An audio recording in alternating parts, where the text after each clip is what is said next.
Hello Mountaineer baseball fans, and welcome back to Inside the Dugout alongside head baseball coach Dave Gage here. And Dave, you gotta love New England weather. The last time we did this show it was hailing, sleeting, that wintry mix in April on this field, and now the sun's out, so we decided to put the camera inside the dugout, and we're sitting outside the dugout to discuss this last week of NECC action. For the most part, kind of got beat up a little bit in the conference.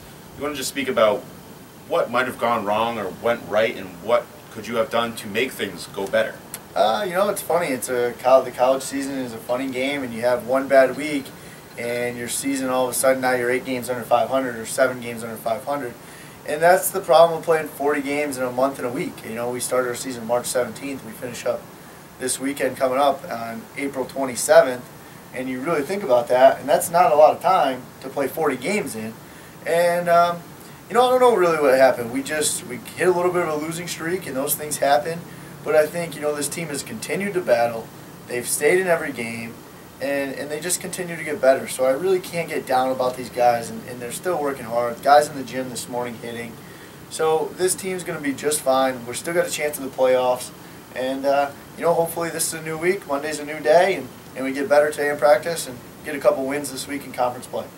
Now, you had a lot of close losses last week, including, a 4-3 loss to Daniel Webster, who's at the top of the conference, a 2-1 loss to Elms College, 7-6 extra inning loss to Elms College, and as you mentioned, just staying in the game.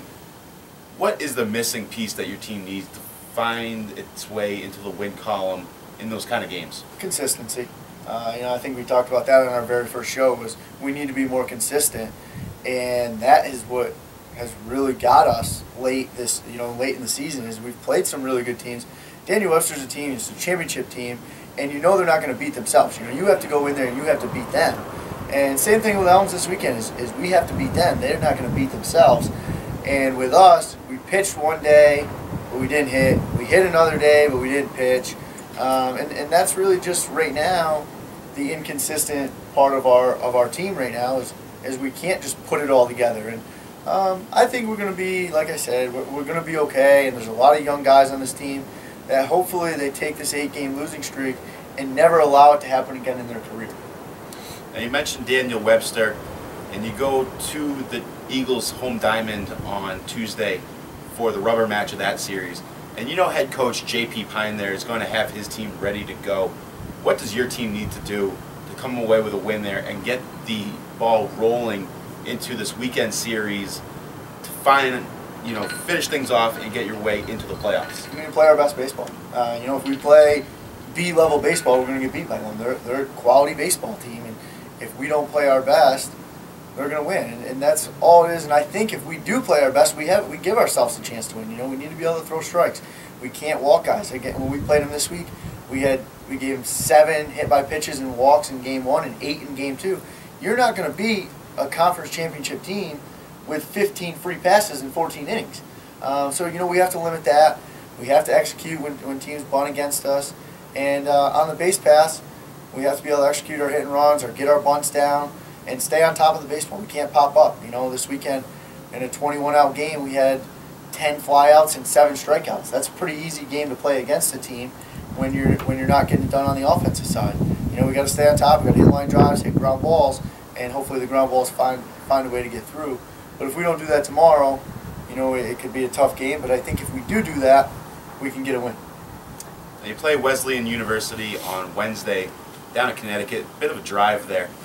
How do you think that impacts your week's schedule, rather, where you play Daniel Webster, then you visit Wesleyan before 2 days off, going into the home Mitchell series this weekend? I think it's just like any other non-conference game. I think this week we go back to a little bit more of a schedule that we're used to, with 2 weekday games and then 3 on the weekend, instead of like last week. It was all over the place. We were playing almost every day, I felt like. So we that Wesleyan game is just a game to hopefully get some more swings. It's a quality team again. We got to play good baseball against, and just a chance for our younger guys to get better and our younger guys to play some really quality competition. Now, what do you think the chances are that if you were to get a win on Tuesday at Daniel Webster, that could, give you the spark needed to run the table and win out and find your way in the NECC postseason? I think, you know, we really are just waiting for that inning or that moment of spark. And I don't know, it could end up being a diving catch. It could be throwing a guy out of second. It could be a home run. But there's going to be something in our season, and hopefully we get it here sooner than later, that, you know, it sparks us. And if we do get on a little bit of a run, this team is very talented. We saw it earlier in the year. I mean, we were 5-2 in conference play. And, you know, this team is very capable of making a little bit of a run.